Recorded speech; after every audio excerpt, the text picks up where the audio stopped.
തന്റെ മുറിയിലെ ചാരു കസേരയിൽ കണ്ണുകളടച്ച് ചാരി കിടക്കുകയായിരുന്നു ശേഖരവർമ്മ. അങ്ങുന്നേ, മുറിയുടെ പടിക്കൽ നിന്ന് കുമാരൻ വിളിച്ചു. ആ, നീയോ? അകത്തേക്ക് വാ കുമാര. അയാളുടെ ശബ്ദം കേട്ട ശേഖരൻ പറഞ്ഞു. എനിക്കൊരു കാര്യം പറയാനുണ്ടായിരുന്നു, കുമാരൻ പറഞ്ഞു. എന്താടോ? അതിന്ന് ശിവാമി മോളുടെ വീട്ടിൽ പോയപ്പോൾ മോളുടെ അച്ഛനെ ഞാൻ കണ്ടത്.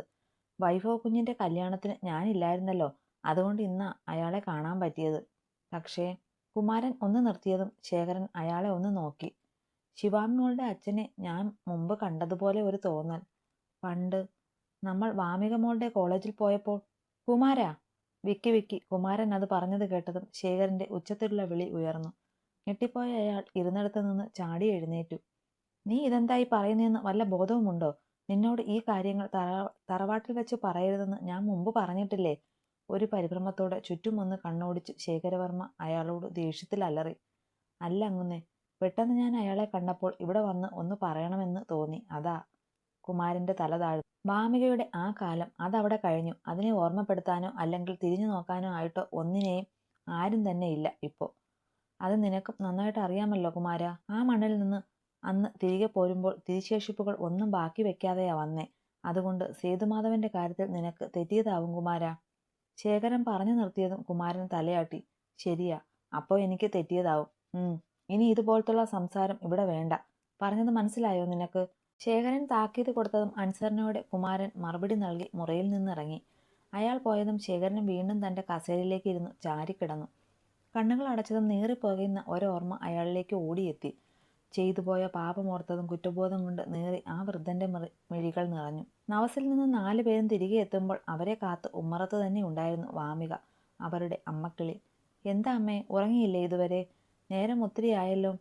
കാറിൽ നിന്നും ഇറങ്ങിയ ശിവ ഉമ്മറത്ത് അവരെ നോക്കി നിൽക്കുന്ന വാമികയ്ക്ക് അരികെ ഓടിച്ചെന്നു. അവർ തിരിച്ചൊന്നും പറയാതെ അവളെ ഒന്ന് തലോടി. കുറച്ചു നേരം കൊണ്ട് തന്നെ ശിവയെ വല്ലാതെ മിസ് ചെയ്തിരുന്നു അവർ. വാമികയുടെ കണ്ണുകളിൽ നിറഞ്ഞു നിന്ന മാതൃവാത്സല്യത്തിൽ ശിവയുടെ ചുണ്ടിലും ഒരു ചിരി നിറഞ്ഞു. വണ്ടിയിൽ നിന്ന് ഇറങ്ങിയതും ഓടിച്ചെന്ന് വാമികയെ ഒന്ന് കെട്ടിപ്പിടിച്ചു അപ്പവും. അവളുടെ മുഖത്തെ വാട്ടം കണ്ട് വാമിക എന്തു പറ്റിയെന്ന് കണ്ണുകൾ കൊണ്ട് തിരക്കി. അവൾക്ക് സങ്കടം അപ്പമ്മേ, ഏട്ടത്തിയുടെ വീട്ടിൽ നിന്ന് പോകുന്നതിന്. അവിടെ അവളുടെ കൂട്ടിന് ഒരാളെ കിട്ടി, അതാ. അങ്ങോട്ടേക്ക് അവർക്കകത്തേക്ക് കയറി വന്ന് ആദി പറഞ്ഞു. ചിത്തു ഏട്ടത്തിയ അപ്പമ്മേ, നിക്ക് ഒത്തിരി ഇഷ്ടമായി. ഒരു പാവം ചേച്ചിയാ. ശിവേടത്തിയെ പോലെ ഒത്തിരി ഇഷ്ടവും സ്നേഹവും അടുപ്പവും ഒക്കെ തോന്നി എനിക്ക്, അപ്പു വാമികയോട് പറഞ്ഞതും അവർ ശിവയൊന്ന് നോക്കി. എന്റെ ചിത്തുവിന്റെ കാര്യാ അമ്മേ അപ്പു പറയുന്നേ. ഞാൻ മുമ്പ് പറഞ്ഞിട്ടില്ലേ ചൈത്ര? ശിവ പറഞ്ഞത് മനസ്സിലായതുപോലെ വാമിക തലയാട്ടി. ചൈത്രയെക്കുറിച്ച് ശിവ വാമികയോട് പറഞ്ഞിട്ടുണ്ട്. സാരമില്ല, നമുക്ക് ഇങ്ങോട്ടേക്ക് ഒരിക്കൽ കൂട്ടാം നിന്റെ ചേച്ചിയെ, പോരെ? കൈയും കണ്ണും ഉപയോഗിച്ച് വാമിക അപ്പുവിനോടായി പറഞ്ഞതും അവൾ മനസ്സിലായതുപോലെ ചിരിയോടെ തലയാട്ടി. ഈ കുറച്ചു നേരം കൊണ്ട് അപ്പുവിന് പ്രിയപ്പെട്ടവളായി മാറിയിരുന്നു ചൈത്ര. എവിടെയോ അവൾ കണ്ടുമറന്ന ചൈത്രയുടെ മുഖം അപ്പുവിനെ അവളിലേക്ക് വല്ലാതെ അടുപ്പിച്ചു. ഏട്ടത്തി, അപ്പമ്മ പറഞ്ഞത്? ശിവയ്ക്ക് അടുത്തു നിന്ന് ആദി ചോദിച്ചു. ചിത്തുവിനെ ഒരു ദിവസം ഇങ്ങോട്ടേക്ക് കൂട്ടുന്ന കാര്യം ആദി അപ്പമ്മ പറഞ്ഞേ. ശിവ ചിരിയോടെ അവന് പറഞ്ഞു കൊടുത്തു. അത് കേട്ട് ആദിക്ക് ആശ്ചര്യം തോന്നി. വാമികയുടെ കണ്ണുകൾ കൊണ്ടുള്ള ഭാഷ ആകെ മനസ്സിലാവുന്നത് കുഞ്ഞേട്ടന് മാത്രമാണ്, പിന്നെ ഏറെക്കുറെ അപ്പുവിനും. അപ്പമ്മയുടെ ഭാഷയിൽ മുത്തശ്ശിക്ക് പോലും ഇടയ്ക്ക് ഉത്തരം മുട്ടും. പിന്നെ വേറെ ആരോടും അങ്ങനെ ഒരു സംസാരത്തിന് പാവം അപ്പമ്മ പോവാറുമില്ല. അപ്പോഴാണ് ഇന്നലെ വന്ന ഏട്ടത്തി ഇതുപോലെ അപ്പമ്മയെ മനസ്സിലാക്കിയത്. അപ്പു പറഞ്ഞതുപോലെ ഭാഗ്യമാണ് ഈ ഏട്ടത്തി, അവൻ ചിരിയാലെ ഓർത്തു. കാറിൽ നിന്ന് ഇറങ്ങാതെ ഫ്രണ്ട് സീറ്റിൽ ഇരുന്ന് തന്നെ അപ്പമ്മയും അവരെ ചുറ്റി നിൽക്കുന്ന മൂവരെയും നോക്കി കാണുകയായിരുന്നു വൈഭവ്. അപ്പമ്മയ്ക്കും ആദിക്കും അപ്പുവിനുമൊപ്പം സന്തോഷത്തോടെ ചേർന്ന് നിൽക്കുന്ന ശിവയെ കണ്ടപ്പോൾ ആദ്യമായി കുശുമ്പിനും ദേഷ്യത്തിനും അപ്പുറം വല്ലാത്തൊരു സന്തോഷം അവന് തോന്നി. കാറിൽ തന്നെ ഇരിക്കുന്നവനിലേക്ക് ശിവയുടെ കണ്ണുകളും ഇടയ്ക്ക് നീങ്ങുന്നുണ്ടായിരുന്നു. അത് മനസ്സിലായതും അവന്റെ ചുണ്ടിൽ ഒരു കള്ളച്ചിരി വിരിഞ്ഞു. അവൾക്ക് വേണ്ടി മാത്രമായുള്ള ഒരു ചിരി. കുളി കഴിഞ്ഞിറങ്ങുമ്പോൾ ശരീരം പോലെ തന്നെ വൈഭവിന്റെ മനസ്സിനും ഒരു നനുത്ത സുഖമായിരുന്നു. അതിന്റെ കാരണം ശിവയും ആ വീടുമാണോ എന്ന് മനസ്സിൽ ചോദിച്ചു. അവൻ തല തുവർത്തിക്കൊണ്ട് ബാത്റൂമിൽ നിന്നിറങ്ങി മുറിക്കകത്തുകൂടി ഒന്ന് കണ്ണോടിച്ചതും കണ്ടു ദൂരേക്ക് നോക്കി ബാൽക്കണിയിൽ നിൽക്കുന്ന ശിവയെ. പതിയെ അടുത്തേക്ക് ചെന്നപ്പോഴാണ് ചുവന്നു കലങ്ങിയ അവളുടെ കണ്ണുകൾ അവൻ കാണുന്നത്. താൻ പറഞ്ഞതുപോലെ തന്റെ വീട്ടിൽ ഞാൻ വന്നില്ലേ, പിന്നെ എന്തിനാ ഒരു സങ്കടം? അവൻ അവൾക്ക് പിറകിൽ ചെന്ന് നിന്ന് ചോദിച്ചതും. ഹോ, പേടിപ്പിച്ചല്ലോ ഡോക്ടറെ. അവന്റെ ചോദ്യം കേട്ട് ഞെട്ടിപ്പോയ ശിവ നെഞ്ചിൽ കൈവച്ചു പറഞ്ഞു. അവൻ പിരികമൊന്നും പൊക്കി എന്താണ് എന്ന് തിരക്കി. ഏയ്, ഞാൻ ചുമ്മാ ഓരോന്ന് ആലോചിച്ച് നിന്നതാ, സങ്കടമൊന്നുമില്ല. ഇടം കൈയാൽ കണ്ണെന്ന് തൂത്തുവിട്ടവൾ പറഞ്ഞു. കള്ളം പറയുന്നത് ഒരു ഡോക്ടറോടാണെന്ന് ഓർക്കണം. ഗൗരവത്തോടെ പറഞ്ഞുകൊണ്ട് അവൻ അവൾക്കടുത്തേക്ക് നീങ്ങി റെയിലിങ്ങിൽ കൈപിടിച്ചു നിന്നു. ശിവയുടെ ഉള്ളിലൂടെ ചിത്തുവിൻ്റെ വാക്കുകൾ കടന്നുപോയി. അഭിനയം അസലായിട്ടുണ്ടെന്ന് ഡോക്ടറോട് പറഞ്ഞേക്കണം. നവസിൽ നിന്ന് ഇറങ്ങാൻ നേരം ചിത്തു അവളോട് പറഞ്ഞതാണ്. ശരിക്കും അവൾ അത് പറഞ്ഞപ്പോഴാണ് ഇതെല്ലാം ഒരു അഭിനയമാണല്ലോ എന്ന് പെട്ടെന്ന് ശിവ ഓർത്തത്. ഏയ് ഒന്നുമില്ല ഡോക്ടറെ, നുണയുടെ ഒരു കൂമ്പാരമല്ലേ ഈ കെട്ടിപ്പൊക്കുന്നത്. അതൊക്കെ എവിടെ പോയി നിൽക്കുമെന്ന് ഒന്ന് ഓർത്തുപോയതാ. ശിവ ഒരു കുഞ്ഞു ചിരിയോടെ അവനോട് പറഞ്ഞു. എന്നാൽ അവളുടെ ചിരിയിൽ ഒരു വേദന നിറഞ്ഞ പോലെ അവന് തോന്നി. Do you want share? അവന് ചോദിക്കാതിരിക്കാനായില്ല. ശിവ തെല്ല് കുറച്ചു നേരം മൗനമായി നിന്നു. പിന്നെ അവനോട് ചിത്തു അവളോടായി പറഞ്ഞത് പറഞ്ഞു. എടുത്ത തീരുമാനം തെറ്റാണെന്ന് റിഗ്രറ്റ് ചെയ്യുന്നുണ്ടോ താൻ? വൈഭവ് അവളോട് ചോദിച്ചു. ഒരിക്കലുമില്ല. ചെയ്യുന്നത് തെറ്റാണെന്ന ബോധ്യം അന്നും ഇന്നും ഉണ്ട്. പക്ഷേ റിഗ്രഷനില്ല. അതിന് കാരണം ഈ വീട്ടിൽ നിന്ന് കിട്ടിയ ഡോക്ടറുടെ അപ്പമ്മയാണ്. ഇന്നോളം അമ്മയുടെ സ്നേഹമോ വാത്സല്യമോ അറിഞ്ഞിട്ടില്ലാത്ത എനിക്ക് ആ അമ്മയുടെ സ്നേഹവും ചൂടും കിട്ടിയത് ഞാൻ തിരഞ്ഞെടുത്ത ഈ തെറ്റുകൊണ്ടല്ലേ. അതുകൊണ്ട് ഒരിക്കലും ഒരു റിഗ്രഷനും ഉണ്ടാവില്ല എനിക്ക്. നനഞ്ഞു തുടങ്ങിയ കണ്ണുകളിൽ ചിരി നിറച്ചു വല്ലാത്തൊരു സന്തോഷത്തോടെ ശിവ വൈഭവിനോട് പറഞ്ഞു. ആ നേരം അവൻ്റെ മിഴികളും അവളിൽ തന്നെയായിരുന്നു. പരസ്പരം മിഴികൾ കോർത്തു അങ്ങനെ നിൽക്കുമ്പോൾ എന്തൊക്കെയോ ചോദിക്കാനും പറയാനും തോന്നി ഇരുവർക്കും. തമ്മിൽ ഒരുപാട് അറിയാനുള്ള ആഗ്രഹം. ഡോക്ടർക്ക് ഇഷ്ടമായോ എൻ്റെ ജാനുമ്മയെ? പെട്ടെന്ന് ശിവ ചോദിച്ചതും അവൻ അതെന്ന് മൂളിക്കൊണ്ട് അവളിൽ നിന്ന് മിഴികൾ മാറ്റി ദൂരേക്ക് നോക്കി. അപ്പോ എൻ്റെ അച്ഛയോ നഭസോ എല്ലാരെയും ഇഷ്ടമായോ? വീണ്ടും വീണ്ടും അവൾ ചോദിച്ചതും വൈഭവിന് ചിരി വന്നു. അവനൊന്ന് നല്ലതുപോലെ ചിരിച്ചുപോയി. എൻ്റെ മഹാദേവാ, ഞാനിതെന്തായി കാണുന്നേ? അപ്പോൾ നിങ്ങൾക്ക് ഈ മസിൽ വിട്ട് നല്ലതുപോലെ ചിരിക്കാനും അറിയാമല്ലേ? ഒരു കൈ എളിക്ക് കുത്തി കുറുമ്പോടെ അവൾ ചോദിച്ചതും വൈഭവ് അവളെ ഒന്ന് നോക്കി. എൻ്റെ ഡോക്ടറെ, ആകെ ഇത്തിരി പോന്ന ആയുസേ മനുഷ്യനുള്ളൂ. അപ്പോഴുള്ള സമയം എന്തിനാ ഈ ഗൗരവം ഉരുട്ടിപ്പിടിച്ച് മുഖത്ത് വെച്ച് ജീവിക്കുന്നേ? ആവശ്യത്തിന് മസിലിന്റെ രൂപത്തിൽ ഉരുട്ടി കയറ്റുന്നുണ്ടല്ലോ നിങ്ങൾ. അവൻ കുറുമ്പോടെ ചോദിച്ചതും വൈഭവ് പൊട്ടിച്ചിരിച്ചു. ശിവ കണ്ണെടുക്കാതെ അവനെ നോക്കി നിന്നു. അത്രയ്ക്ക് ഭംഗിയുണ്ടായിരുന്നു അവൻ്റെ ചിരിക്ക്. തനിക്കെന്താ എന്നോട് ചോദിക്കാനുള്ളത്? അവളുടെ നോട്ടം കണ്ട വൈഭവ് രണ്ട് കൈയും മാറിൽ കെട്ടി അവൾക്ക് നേരെ നിന്ന് ചോദിച്ചു. 1 വർഷം, അതായത് വെറും 365 ദിവസങ്ങൾ. എന്തിനാ അത് പരസ്പരം വഴക്കിട്ടും വാശി തീർത്തും കൊണ്ടുപോകുന്നേ? എനിക്കും അടുത്തു തുടങ്ങി ഡോക്ടറെ ഈ കളി. നിങ്ങൾ എന്നെ സഹായിച്ചു, ഞാൻ നിങ്ങളെ തിരിച്ചു. ഒരു മുറിയിൽ വഴക്കിട്ട് ഓരോ ദിവസവും തള്ളി നീക്കുന്നതിലും എളുപ്പമല്ലേ പരസ്പരം ഒന്നിച്ചൊരു സൗഹൃദത്തിൽ മുന്നോട്ടു പോകുന്നത്? So can we friends? കൂട്ടാകാമേലേ മാഷേ?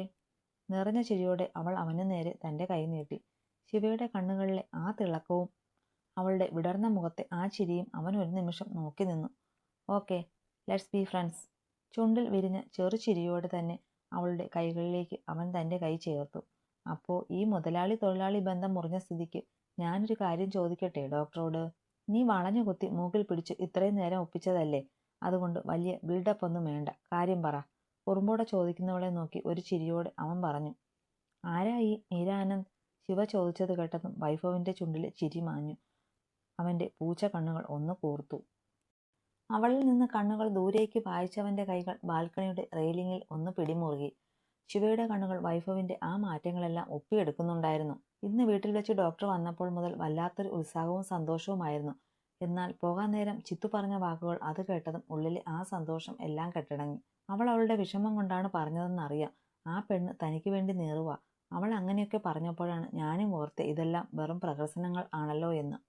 അതെല്ലാം ഓർത്തിരുന്നപ്പോഴാണ് മീരയുടെ വരവ്. തനിക്കിപ്പോൾ എവിടുന്ന് കിട്ടി ആ പേര്? പുറത്തെ ഇരുട്ടിലേക്ക് നോക്കിക്കൊണ്ട് തന്നെ ഗൗരവത്തിൽ വൈഭവ് ചോദിച്ചതും ശിവ തൻ്റെ കയ്യിലിരുന്ന അവളുടെ ഫോൺ എടുത്തു അതിൽ വാട്സാപ്പിൽ വന്നൊരു വോയിസ് ക്ലിപ്പ് പ്ലേ ചെയ്തു. ഹലോ ശിവാമി, ഞാൻ മീര ആനന്ദ്. നീ വിവാഹം ചെയ്ത വൈഭവിൻ്റെ മുൻ കാമുകി.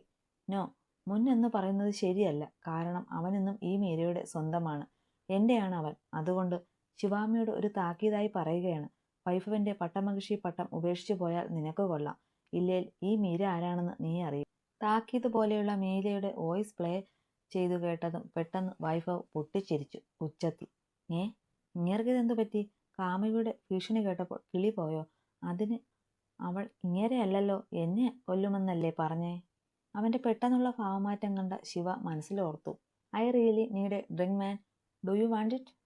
അവൻ ചിരിച്ചുകൊണ്ട് അവളോട് ചോദിച്ചതും ശിവയുടെ കണ്ണു വീഴ്ന്നു. എൻ്റെ മഹാദേവ, ദേ കുടിക്കുമെന്ന് ചോദിക്കുന്നു. പോയി പോയി പോയി ഇങ്ങേരുടെ കിളി മൊത്തം പോയി. ശിവ പെറുപെറുത്തു. എടോ, താൻ കുടിക്കുമെന്നാ ചോദിച്ചേ? ഉണ്ട കണ്ണും വീഴ്ച നിൽക്കുന്ന പെണ്ണിനോട് വൈഭവ് ചോദിച്ചു.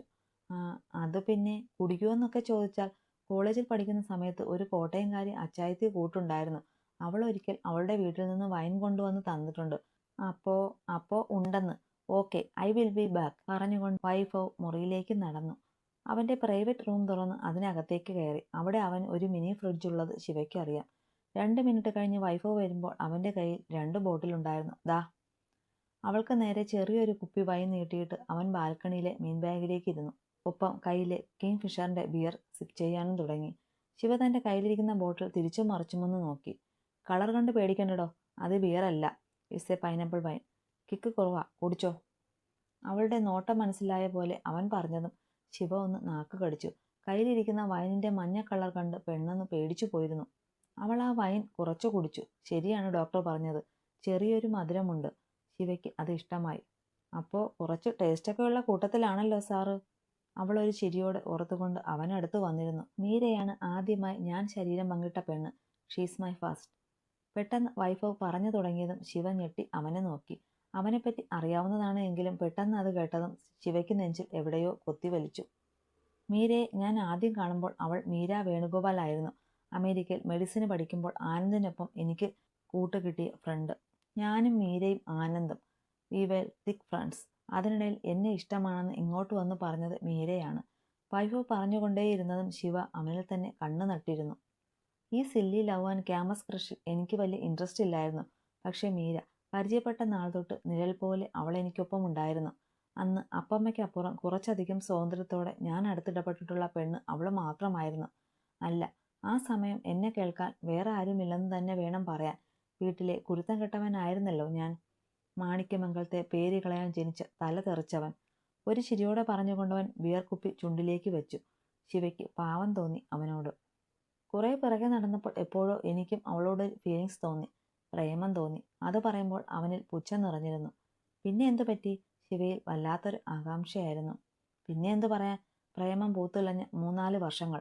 ഒടുവിൽ ഹൗസ് സർജൻസി കഴിഞ്ഞു ഞാൻ സൗപർണികയിലേക്ക് പോകാൻ തീരുമാനിച്ച അന്ന് എനിക്ക് പ്രേമം എന്ന ഭ്രാന്ത് തലയ്ക്ക് പിടിച്ചപ്പോൾ ഞാൻ അവളെ പ്രപ്പോസ് ചെയ്യാൻ ഒരുങ്ങി. കെട്ടി എൻ്റെ ഭാര്യയാക്കാൻ. എല്ലാം ഷെയർ ചെയ്യാൻ ഒരുത്തിയെ കിട്ടിയെന്ന് അതിമോഹം തോന്നിയ സമയത്ത് തലമണ്ടയിൽ ഉദിച്ച ഒരു പൊട്ടത്തരം. അപ്പോൾ തോന്നി ഒരു ലൈഫ് ഷെയർ ചെയ്യാൻ എനിക്കവൾ പെർഫെക്റ്റ് ആയിരിക്കുമെന്ന്.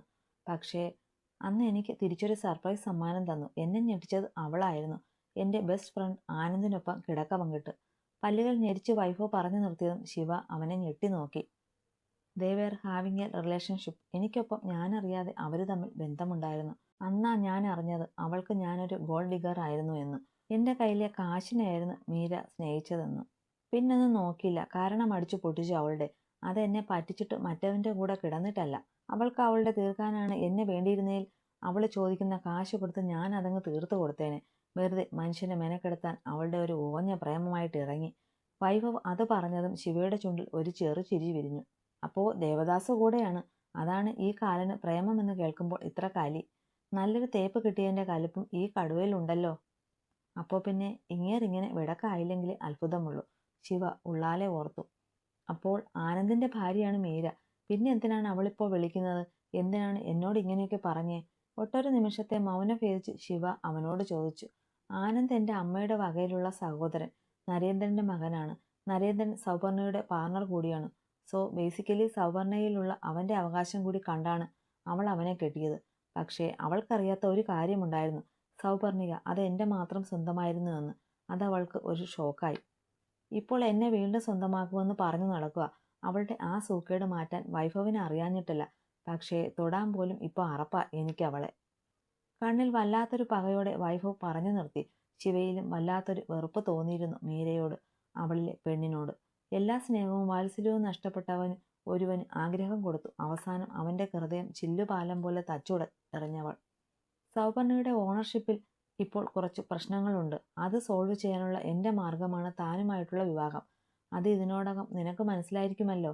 ഒന്നും മിണ്ടാതെ ആലോചനയോടെ ഇരിക്കുന്ന ശിവയെ തല ഒന്ന് ചരിച്ചു നോക്കി അവൻ ചോദിച്ചതും അവൾ അതേ എന്ന് തലയാട്ടി. സോ അതെല്ലാം സോൾവ് ആയാൽ അടുത്ത നിമിഷം നിനക്ക് അഭിനയം നിർത്തിപ്പോകാം. ഗൗരവത്തിൽ അവളെ നോക്കി അത്രയും പറഞ്ഞവൾ എഴുന്നേറ്റ് മുറിയിലേക്ക് നടന്നു. ഡോക്ടറെ, ഒരു കാര്യം കൂടി. പെട്ടെന്നെന്തോ ഓർത്തപ്പോലെ ശിവ എഴുന്നേറ്റ് അവനെ പിന്നിൽ നിന്ന് വിളിച്ചു. നിന്നിടത്ത് നിന്ന് തിരിഞ്ഞ് അവനൊന്ന് അമർത്തി മോളി. എന്നോടെന്തിനാ ഇതെല്ലാം ഷെയർ ചെയ്തത്? ഇതൊന്നും ആർക്കും അറിയില്ലെന്ന് എനിക്കറിയാം. പിന്നെ വൈ മീ? അവനോടത് ചോദിക്കുമ്പോൾ വല്ലാത്ത ഒരു ആകാംക്ഷയിൽ ശിവയുടെ കണ്ണുകൾ തിളങ്ങുന്നുണ്ടായിരുന്നു. Because I like you. എൻ്റെ കാശ് കണ്ട് എൻ്റെ കൂടെ കിടക്കാൻ വരുന്ന പെണ്ണുങ്ങളെ ഒരു ത്രാസിൽ ഞാൻ ഇന്നോളം തൂക്കിയിട്ടുള്ളൂ. പക്ഷേ യു ആർ ഡിഫറെൻറ്റ്. എനിക്ക് മുന്നിൽ തല കുനിക്കാൻ തയ്യാറാകാത്ത, എനിക്ക് മുന്നിൽ അടിയറവ് പറയാൻ സമ്മതിക്കാത്ത നിന്റെ character I really admire that ശിവാമി. നിന്റെ ആ ചൂട് അതെനിക്ക് ഇഷ്ടമാ പെണ്ണേ. തിളക്കമാർന്ന പൂച്ചക്കണ്ണിൽ ചിരി നിറച്ചു വിടർന്ന മുഖത്തോടെ ശിവയെ നോക്കി വൈഫ് പറഞ്ഞു നിർത്തിയതും ശിവയുടെ മുഖവും പുഞ്ചിരി കൊണ്ട് വിടർന്നു. അവളെ ഒന്നുകൂടി നോക്കിയിട്ട് അവൻ നേരെ ബാത്റൂമിലേക്ക് കയറി. Because I like U. നിന്റെ ആ ചൂട് അതെനിക്ക് ഇഷ്ടാ പെണ്ണേ. അവൻ പറഞ്ഞ വാക്കുകൾ അവളുടെ ഉള്ളിൽ വീണ്ടും വീണ്ടും മുഴങ്ങി കേട്ടു. ശിവ നെഞ്ചിലൊന്ന് കൈവച്ചു നിർത്താതെ മിടിക്കുന്ന അവളുടെ ഹൃദയത്തെ അറിഞ്ഞു. താൻ എന്ത് മാജിക്കാടോ ഡോക്ടറെ ഇപ്പോൾ എന്നോട് ചെയ്തേ? ഇങ്ങനെ ബ്രേക്ക് ഇല്ലാതെ എൻ്റെ ഹൃദയം മിടിക്കുന്നത് തനിക്ക് വേണ്ടിയാണടോ. അവൾ നെഞ്ചിൽ മുറുകെ പിടിച്ചു. ആണെങ്കിൽ മീര എന്നല്ല, ഇനി വേറൊരുത്തിക്കും തന്നെ വിട്ടുകൊടുക്കില്ല ഈ ശിവാമി. അതാ ശരീരം കണ്ട് വരുന്നവളുമാരായാലും ഈ വീട്ടിൽ കിടന്നുറങ്ങുന്ന തൻ്റെ കോന്തിമാരായ മുറപ്പെണ്ണുങ്ങൾ ആയാലും ശരി. വൈഭവർമ്മയുടെ പട്ടമഹിഷി എന്ന സ്ഥാനം അങ്ങ് കെട്ടി ഉറപ്പിക്കും ഈ ശിവാമി. നെഞ്ചിലായി പറ്റിച്ചേർന്ന് കിടക്കുന്ന താലിയിൽ മുറുകെ പിടിച്ച് ചിരിയോടെ ഉറപ്പോടെ അവൾ പറഞ്ഞു.